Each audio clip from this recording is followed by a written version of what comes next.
Hello, everyone. My name is Aman Rizwan, and I'm the director of the UCC and BSS production of Essay, along with my co-director, Samuel Moore.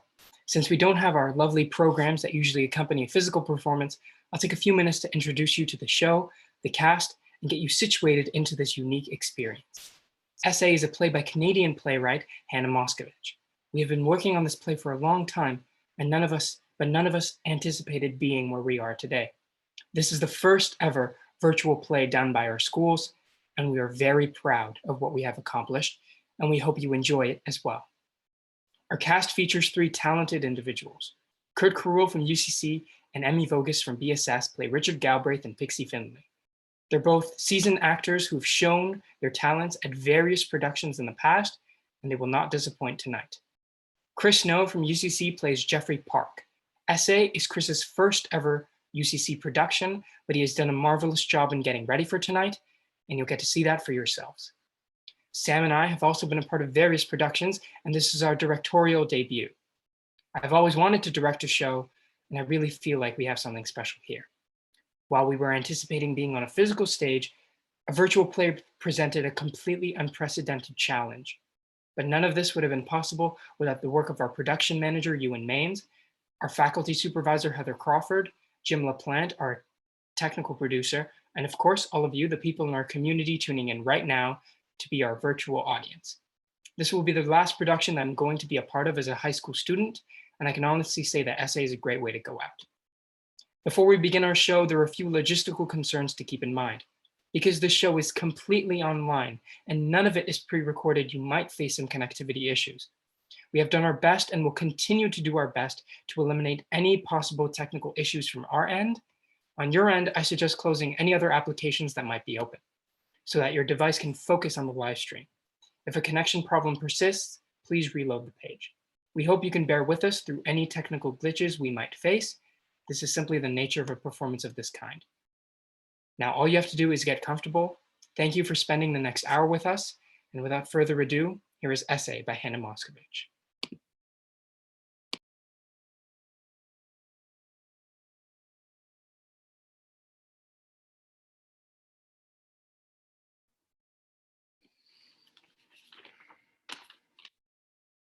Hi. Just please take a seat while I finish this last paragraph and then I'll leave off. Did I call too early or? No, just finishing up. Just finishing up.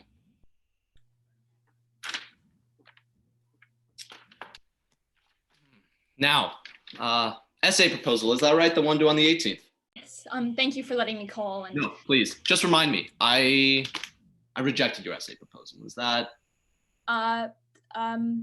Yeah, yes, you did. Right, good. Well, my notes are vague sometimes and my handwriting is very bad. So before you raise the field, we might as well take a closer look at it. Okay, well, what I wanted to... Just a question of coming up with an alteration. I'll render it okay. More precise, more scholarly. Okay, great. Well, that's what I wanted to talk to you about. Right, good, yes.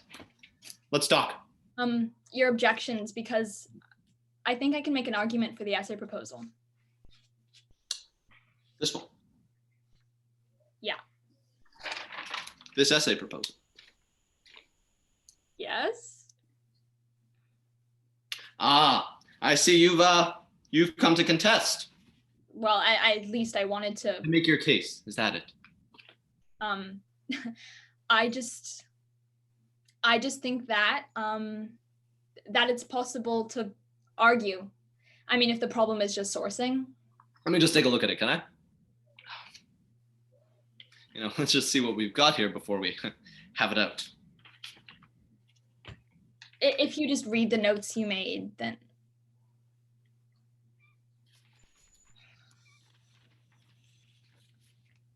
Elizabeth Farnese, strategies of, important contributions to, summary, more summary. Look, what you've got here is very interesting. A very interesting historical figure who no doubt deserves more.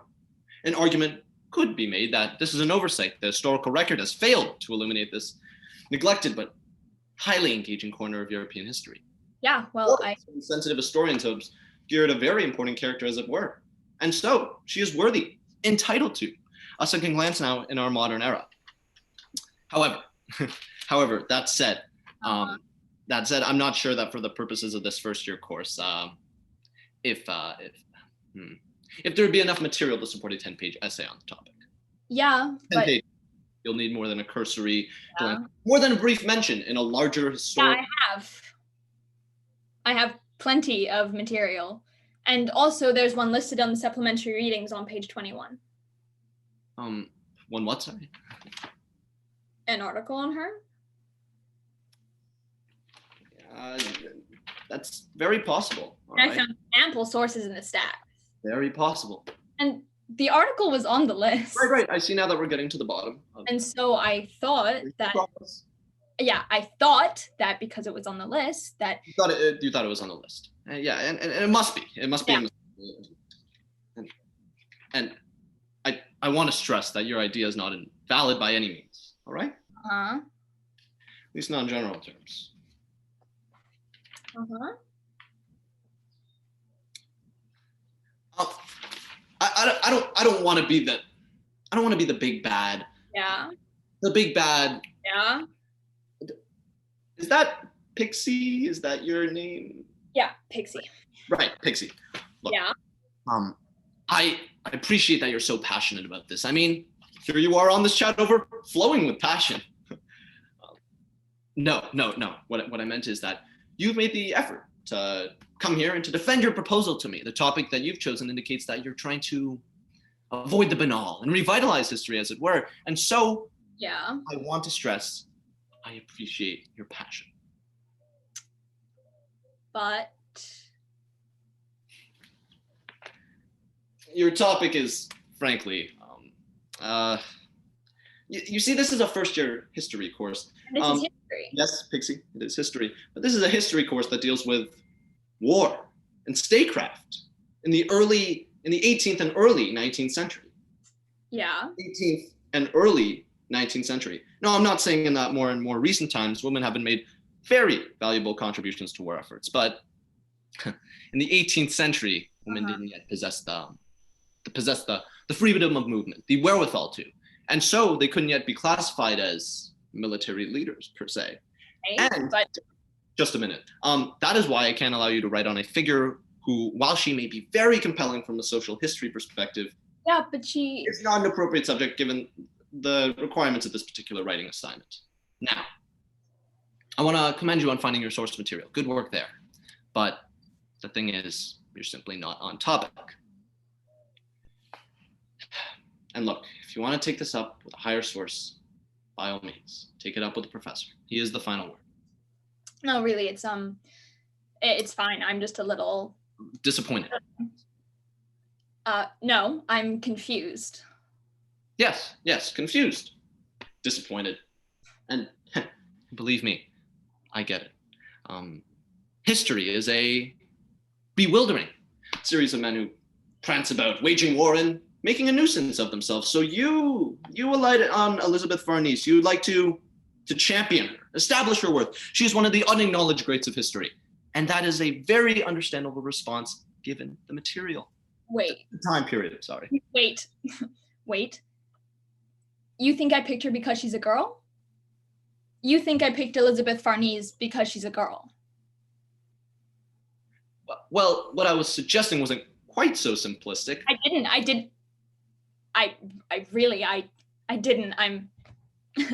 I'm not a feminist. It said war and strategy, and she was a great strategist, really, if you'd read the material I found. I'm sure I'm sure she was. She was. I'm sure she was. She was. She was a great strategist. She played everyone, the French, the Austrians. Yeah, see, that is the history.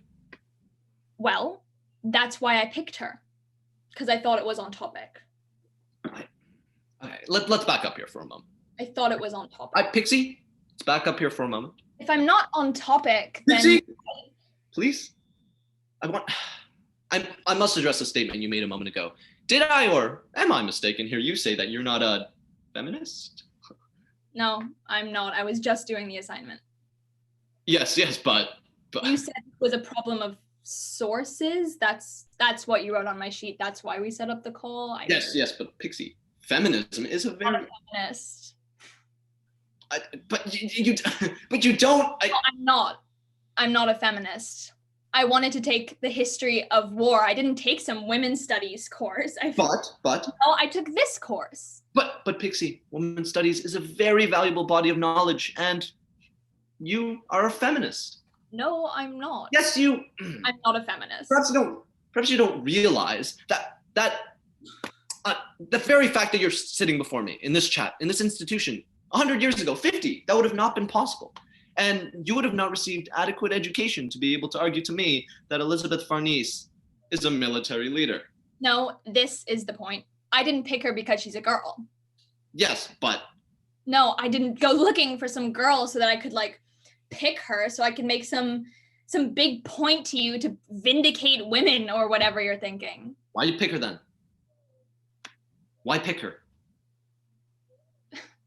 Okay, fine.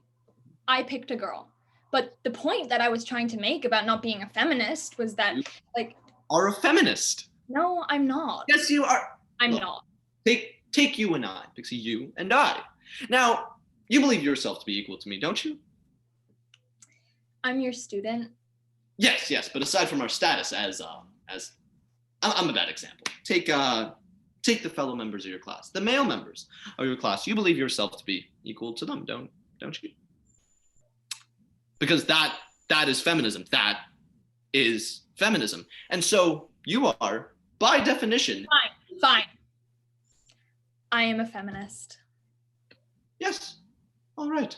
I'm a fucking feminist. Now, Pixie, let's... All I was trying to say was that I thought Elizabeth Farnese was really effective and interesting, but I don't care.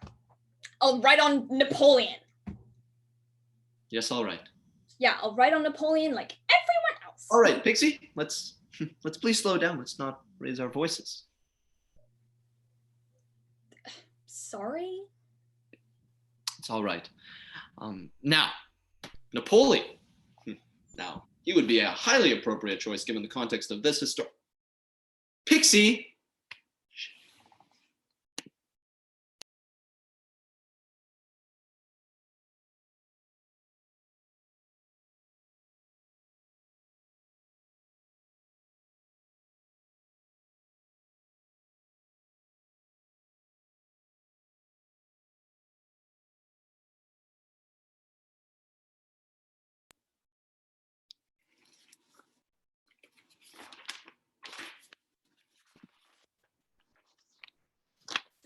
This is a dismal little office, Jeffrey.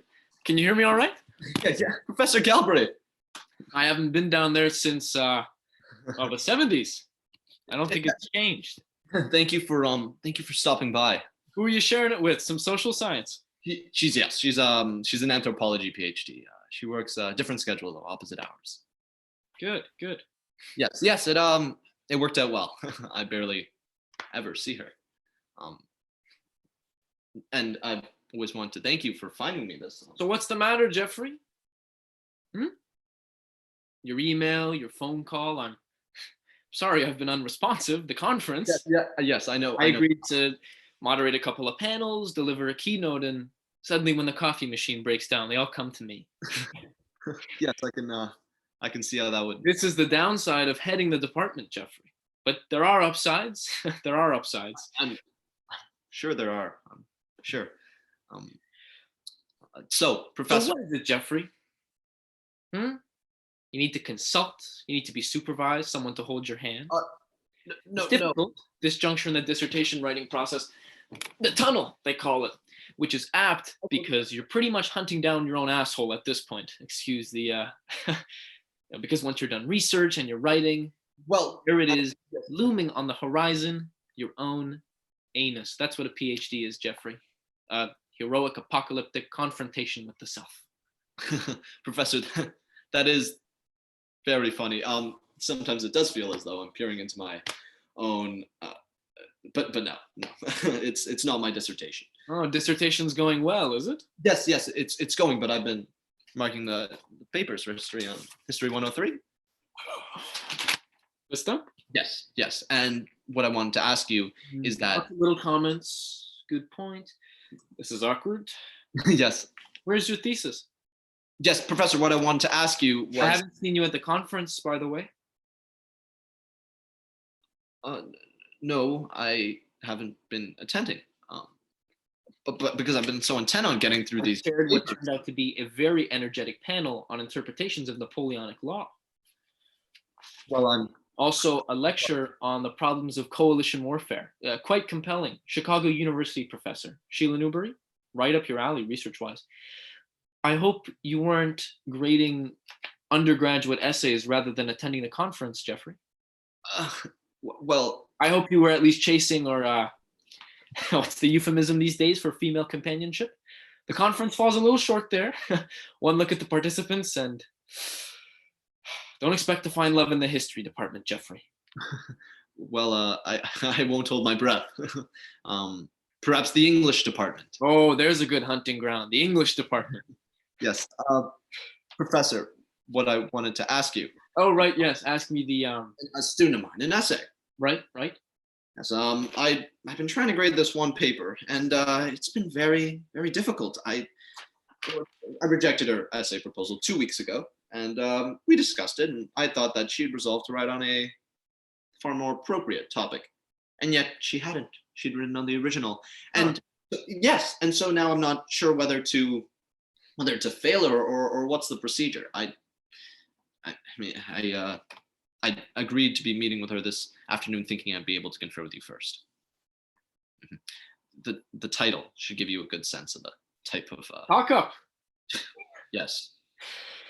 Yes, quite the... You see the... Elizabeth Farnese and Napoleon Bonaparte, a critical comparison of their wartime strategies. You see the difficulty, and for grading it reads like an English paper, all the conjecture. And, yes. I mean, the sources are fine. Yes.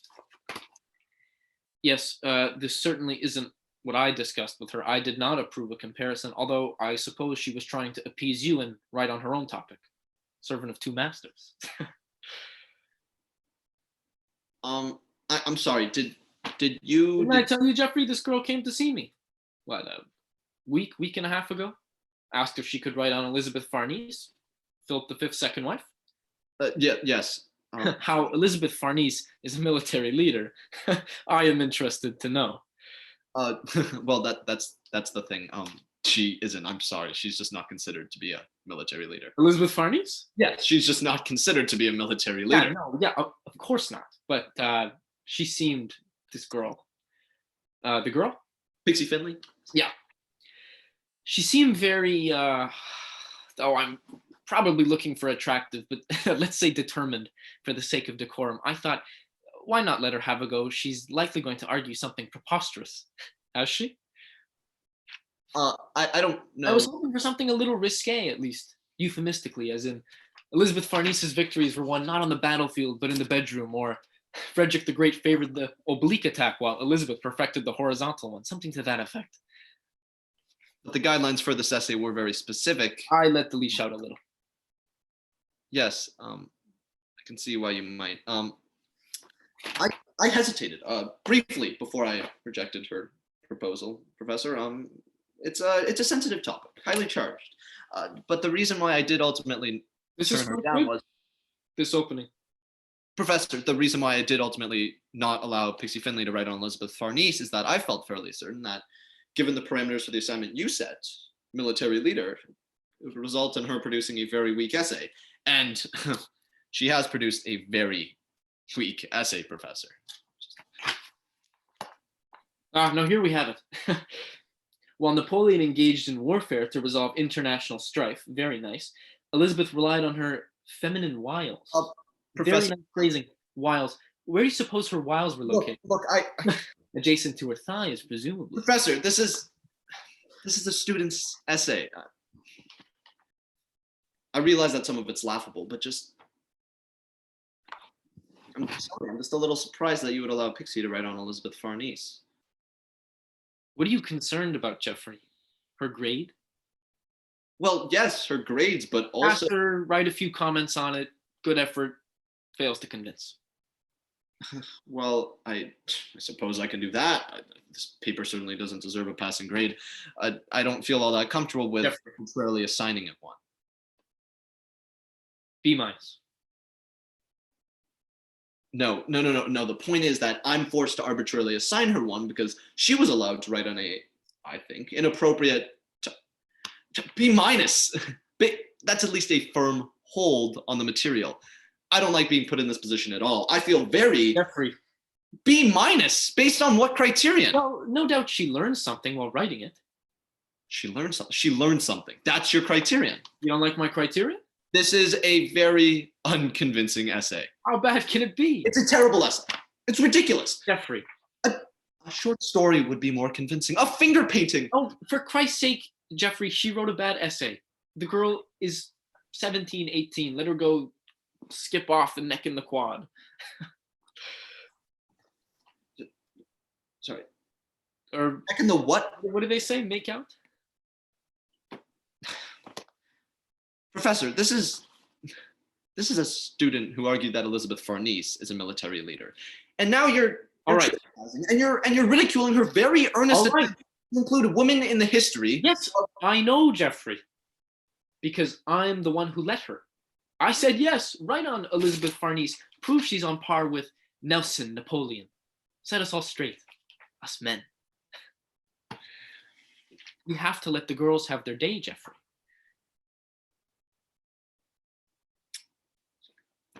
We have to let the girls have their... I'm sorry? In my experience, it's best to just let them, well, have their day. What do you mean? It may make for weak scholarship, but I think it's best to allow for it at the moment, despite its weaknesses. I'm sorry. What makes for weak scholarship? There's a great deal of so-called research in circulation these days that is entirely based on resentment. What do you mean? Gendered revisionism, Jeffrey. Biographies of Napoleon's lover, James Joyce's wife, the unsung woman of history, herstory. All very fashionable, but at a certain point, it fails to convince. It fails to convince. Professor, are you joking? You said it yourself. Pixie's essay is a failure. Why? Because Elizabeth Farnese is, at best, a second-rate figure who cannot yield any important historical insight. Yes, perhaps in the context of this scholarly, as you said, not as a general. That you deemed weak. I wouldn't make that kind of that sweet. You rejected. Yes, I rejected her essay proposal, not the whole field of inquiry. All right, Jeffrey. What is history, huh? What is it? What is history? Broad. What isn't history? What is not? What can we say is not history? 17th, 18th century. What are men doing? They're revolutionizing warfare. And what are women doing? Well, They're are curling their hair, boiling potatoes, etc., etc. They are not central to the major events. They are. It's unfortunate. It's unlikable. Marginal to them.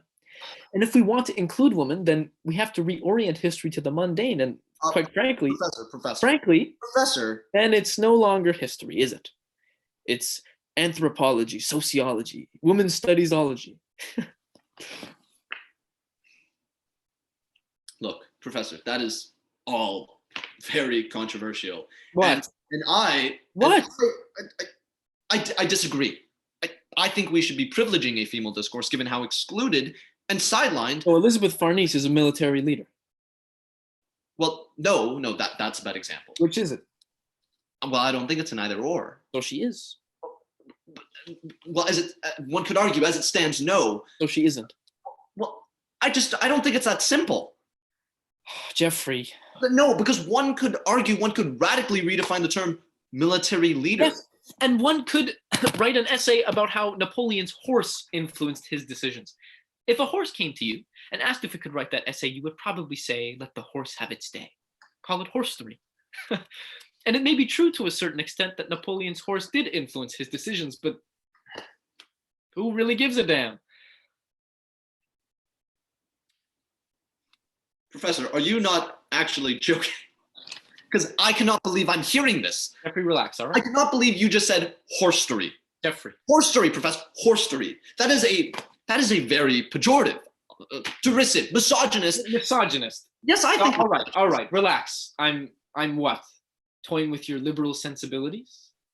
I'm not rejecting all revisionism, per se. However, one gets tired, worn down. The relentless onslaught of victimology. The history department's awash in it. We're being strangled to death by cultural studies. They've got their own fucking department. Why do they want mine? What is wrong with Napoleon? Personally, I love the guy. You love the guy. Well, yes, but That's history, Jeffrey. That is history. A love affair with Napoleon. no.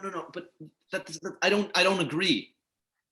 I disagree. You're researching Napoleon. Well, yes, I am, but that doesn't mean Napoleon Bonaparte is the only valid.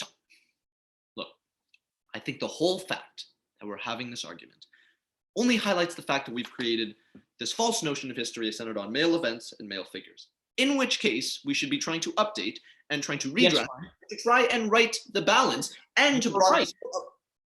I'm right. Yes, I agree. I agree with you. As in Pixie's case, Pixie got to write her essay, write on a female figure, have her say. No. Write the balance, redress the what have you. But no, you think her say has no merit. You think her say is meritless. So do you. But no, look, that's patronizing. No, Jeffrey. That's just you're humoring her. You're cynically appeasing her. She is happy. That's patronizing. I am allowing her to have her say. You don't value her say. She can't tell the difference. And if she can't tell the difference, well, then what? It's not patronizing? Then no, it's not patronizing, largely because she doesn't feel patronized. Yes, but that's only because to be better qualified to determine what is patronizing for Pixie than Pixie is herself. Well, no, I'm not. You know what? Except in this case, yes, I am, because I'm the one who's listening to, privy to what, Jeffrey? Your sexism.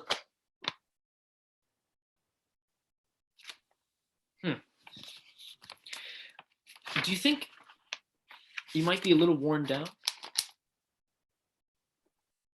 No, I think I'm fine.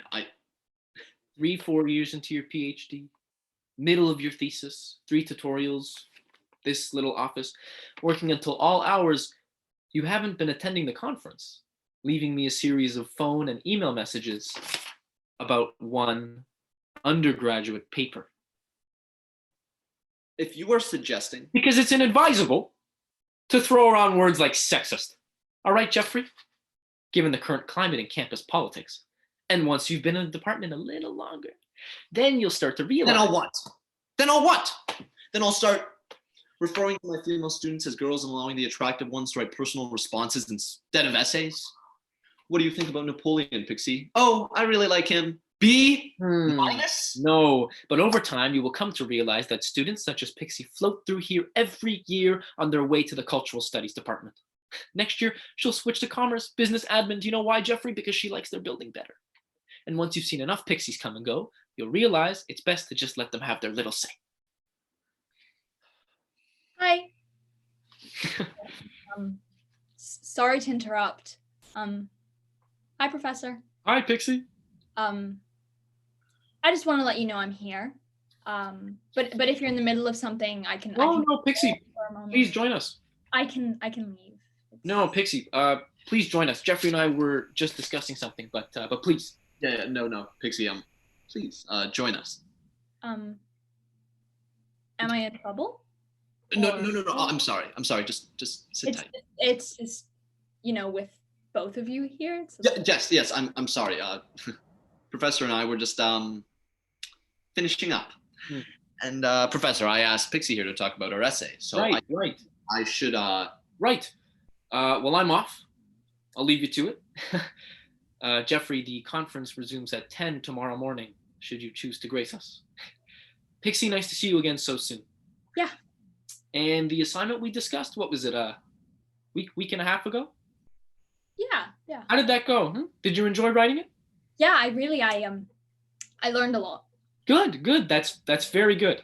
There are sources, Pixie, that suggest that Elizabeth Farnese may have led the Spanish army against the French in 1717, not long after her accession.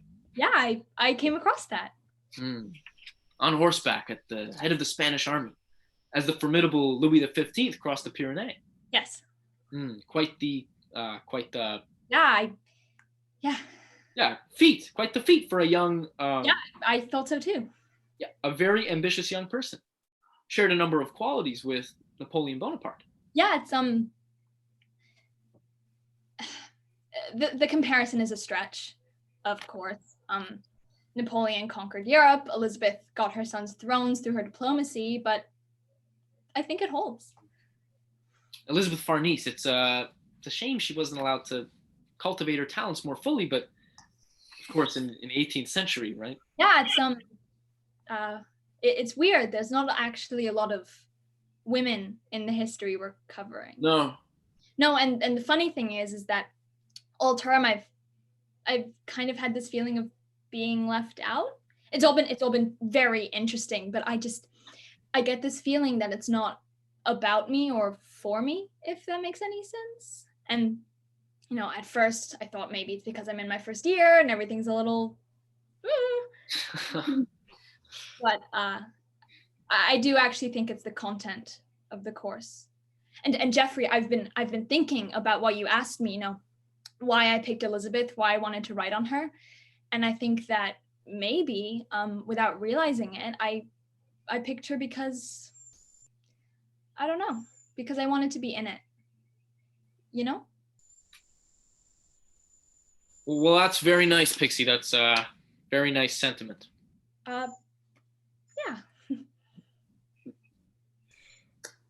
And Pixie, now that you've written on Elizabeth Farnese, do you feel like there's a place for women in history, or are they just left out? Oh, I'm sorry, Pixie, we're interrogating you. Jeffrey, we're interrogating her. I think we should stop. No, it's okay. I just didn't come prepared to. No, of course not. No, Pixie, just one more question, if you don't mind, and then we can talk about your essay. What was the question? Jeffrey, this is getting a little heavy. Is there a place for women in history? Well, from the lectures and the textbooks, I would say no. Women don't have a place in history, but I don't know if I believe that. Well, what do you believe? Is this about my essay? All right, we've asked our questions. I think we should stop now before Pixie begins to feel. No, she wants to answer. I'm sorry. Is there just some reason why Pixie isn't allowed to offer a response? Pixie, I'm so sorry. Could you leave the call for just one moment? No, Pixie. I'm sorry, Professor. Why? Why can't Pixie answer? She can answer, Jeffrey. It's not a question of whether or not she can answer. I have no objections to hearing Pixie's response, but I'm afraid that we're overburdening her. With one question. Pixie, I'm sorry. If you could just leave for one moment and then... I don't see why Pixie should have to leave the call. I are in the midst of a... Your essay raised a number of questions. About women and their underrepresentation in the historical record. And Pixie, your essay interests us in that it's to the deficit of female figures. I would really prefer if you didn't extend our argument into student affairs. Extend it into, it's about her. Her essay is the subject of the argument. Thank you, Pixie. It will just be one moment. Just now, Professor, Pixie very clearly expressed feelings of exclusion. She's been left out, and the subject matter doesn't seem to be addressed to her. I heard her. History excludes her. I heard her. Can we hear her out? Because I don't see how she can be included in the discourse if she's left the call. Fine. Go ahead. Go ahead. So, Pixie. The question, do women have a place in history? I would very much like to hear your response.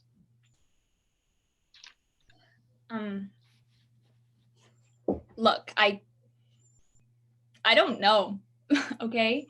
You're the experts. Why don't you tell me? I came here to learn and to be taught, so I really don't know. Yes. You're the experts. Yes, we are. But Pixie, You wrote on Elizabeth Farnese, and arguably, that makes you an expert, an Elizabeth Farnese expert. Okay, but that's a pretty limited field, Elizabeth Farnese. And you're asking me if women should be included in history? Yes. Well, I think Elizabeth Farnese should be in history. Is that what you're asking me? Well, Pixie, Elizabeth Farnese is a part of this because you appealed your essay topic to Professor Galbraith, and I think that was a very strong move on your part, and it indicates to me that you are embracing feminist ideas. But I'd like to broaden our discussion from it and talk about what you said a moment ago, that while taking this course, history seemed close to or exclude women. Yeah. And you said, I don't know if I believe that. Yeah. And you meant what? Well, Okay, all right. The topic, military leader. Elizabeth Farnese is not a military leader. Well, Yes, exactly. You question that. And I think this is important, Pixie, because what you hit upon is that there is a certain amount of exclusivity, a certain sexism built into the terminology, into the wording of the essay questions, which are, of course, formulated by Professor Galbraith. And I think this relates to what you said a moment ago about the textbooks and the lectures, about your growing awareness on the emphasis of male figures, as well as your complete absence of female figures, as well as the feelings of exclusions generated by what is a pronounced bias in the course material, as well as your skepticism. Your sense that women are a part of history, and heck, they would be a part of history if they weren't so underrepresented in Professor Galbraith's lectures and Professor Galbraith's course list. And that, Pixie, that is what I'd like to hear about. Why are you yelling at me? I'm just trying to. I know, I don't want to answer this anymore. Pixie, I'm sorry, okay? Let's please. I feel comfortable answering this. But Pixie, no, Pixie. No, I don't want to. But listen, Pixie, No. Jeffrey. Look, Pixie, let's just. No. But Pixie. You're yelling at me. I'm not yelling. Pixie, just listen. Just for one second. No. Just for 1 second. No. Pixie, please, just for one. No, no. I don't care. I don't care about women in history, okay? This is my fucking elective. I have no idea.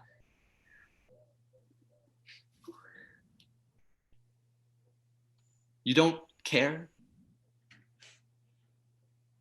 Doesn't it for 1 second occur to you that I am trying to defend you? Jeffrey, I think we should stop now. War is at stake then? Just your essay or your grades. Jeffrey, let's stop this. You know what? Why don't you just glaze over Jeffrey. and determine that women and horses have equal historical significance? Or apply your fucking lip gloss one more time. All right, Jeffrey. Well, Professor Galbraith eliminates women from the historical record. That's enough. You are being degraded and patronized. That's enough, Jeffrey. Like a lobotomy in a skirt.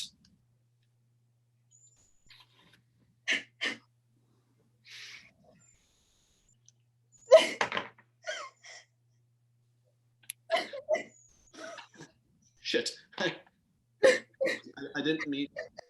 Fuck.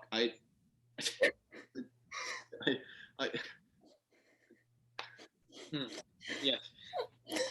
Jeffrey, could you please leave the call for a moment? No. Look. I'm sorry. Yes, I know you are. I just got. Yes, I know, but now I would prefer if you left the call. Professor. Because as you can see, Vicky is crying, and I think it would be best to give her a chance to collect herself.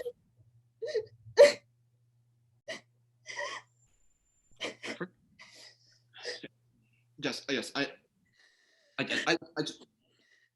don't feel all that comfortable leaving her with The head of the department.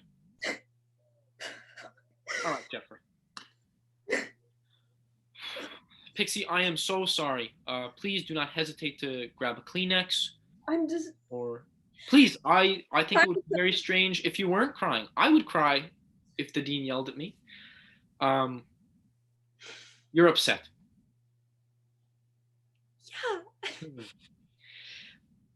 I'm very sorry about this, Pixie. I shouldn't have let Jeffrey yell at you. I should have stepped in. This is not how we encourage our TAs to behave. Jeffrey hasn't been raising his voice in tutorial, has he? No. You should know that we do have a formal complaints procedure at the university, Pixie. There's a women's counselor, or Jeffrey? Yes. What's the new title for the women's counselor? The equity officer. Yeah, equity. Pixie, the equity officer, she is in the office of the dean of students. She's a very approachable person, and I am sure she would help you make your case. One of the avenues of appeal when incidents of this type occur is to come and talk with me, but we've bypassed that step as I witnessed the incident. And in my experience dealing with these types of incidents in the department, I found that it's important for the student to hear from the faculty member, the professor, or in this case, TA themselves. What's important for the student is to hear the faculty member acknowledge that their behavior was not appropriate. Then hopefully a teaching relationship can be reestablished. Look, I know Jeffrey would like to apologize to you, and I will be here supervisor. So if anything makes you feel uncomfortable, then we'll stop, and I will ask Jeffrey to leave the call. Pixie, is that all right? Or? Okay. Jeffrey?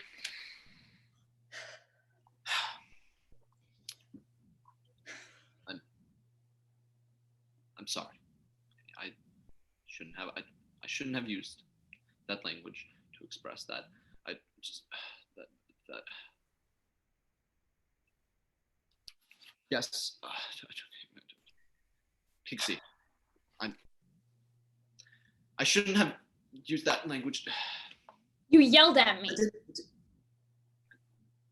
Yes, I'm I came here to get my essay. I came here to pick up my essay, so can I have it, please? Or are you all on crack? Yes, I know that this must all seem... You wanted to talk to me about my essay. That's what you said, to talk about my essay. And then Yes, you yell at me. Yes. I appreciate that this isn't what you were expecting. Okay, you were expecting a formal discussion about your grades and your essay. But you know, in fact, Pixie, we were talking about your essay. No, we weren't. You were arguing with Professor Galbraith. Yes, yes, but... You were arguing. But what you don't understand is that I was advocating for you. Because you see... You were in the middle of an argument. You and the professor were arguing. But yes, but the argument was about you. No. but you... This wasn't about... It was about you. This was not about... But yes. But fine, okay, Pixie, okay, yes. But I was advocating for you. I was trying to advocate for you. What do you want? What do you want? I was trying to what do you women fucking want? Jeffrey. I was putting my ass on the... Fuck, I was advocating for women.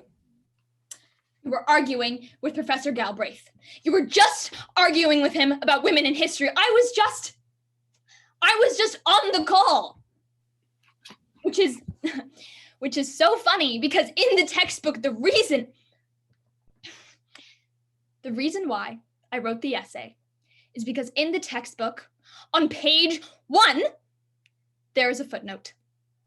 Elizabeth Farnese, second wife of Philip V of Spain, secured her sons the thrones of Tuscany and Parma.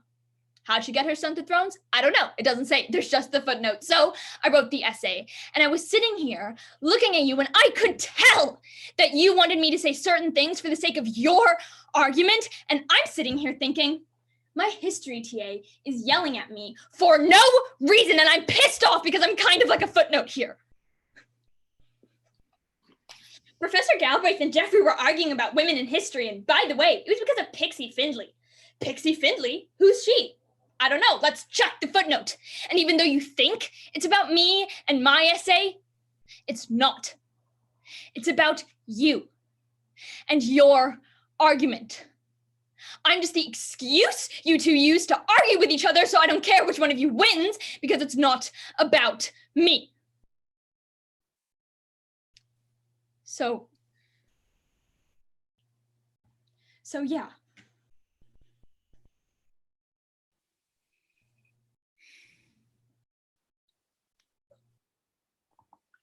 I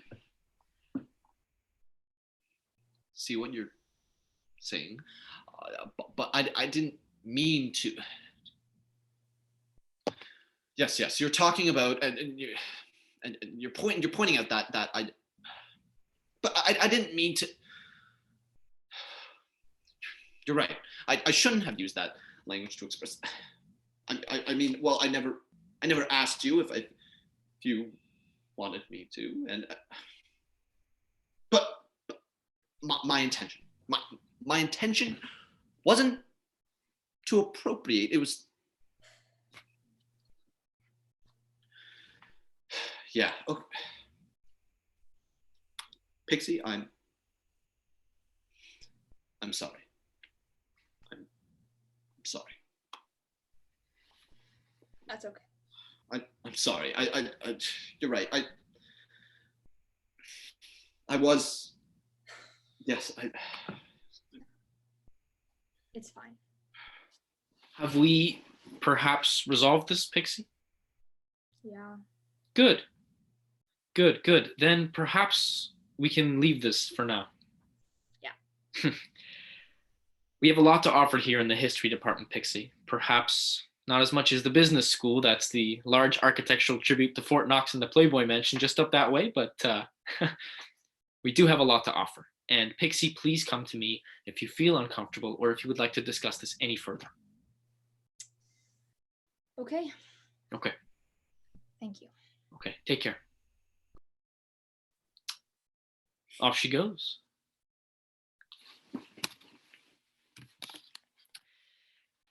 If you were tenured, Jeffrey, I would say by all means, go ahead and yell gendered slurs at the female undergraduates.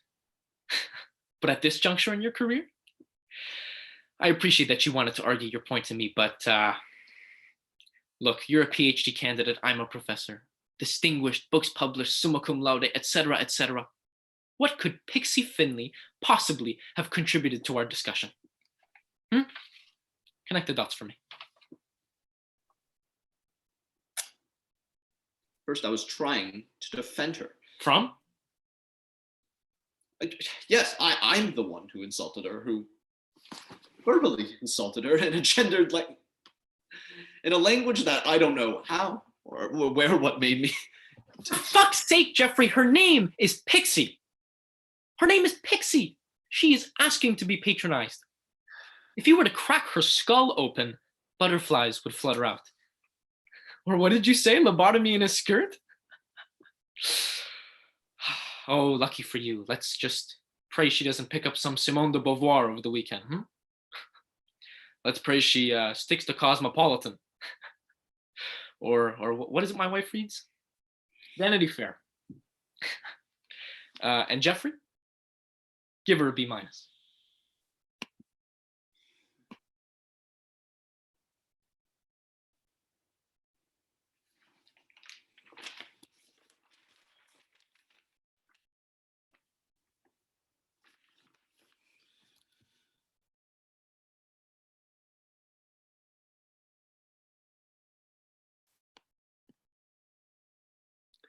Hi, I'm Sam, the other director.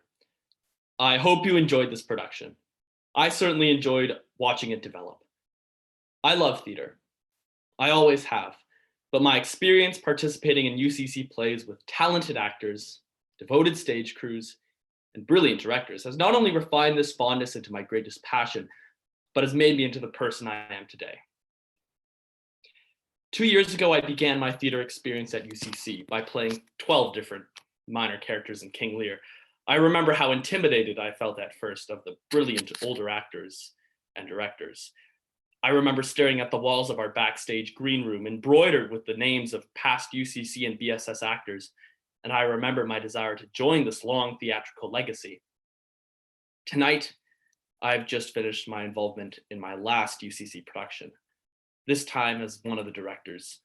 While I am proud of my contributions to UCC theater, I am more importantly very grateful to all the people who I've collaborated with and learned from over the years. This includes all of the actors I've performed with or watched on stage, all the directors, Mrs. Crawford, Dr. Churchward, and Mr. Ball, who have shared their knowledge of theater with me, and all the members of the stage crew who have labored backstage to make our shows awesome. Regarding this production essay, though my fellow director Aman and I established the initial framework for this virtual show, it was really the actors, Chris, Evie, and Kurt, who committed to it and worked hard to perform this truly spectacular show. I would say I'm proud of them, but that implies that I'm their teacher, seeing them fulfill my expectations for the first time. Instead, all I can say is that I'm in awe of their raw talent and grateful to have had the opportunity to watch and help them develop their show. Lastly, I would like to thank you, the audience, for your support of theater over the years. Without you, theater would not exist. I hope you enjoyed it. Thanks, and have a good night.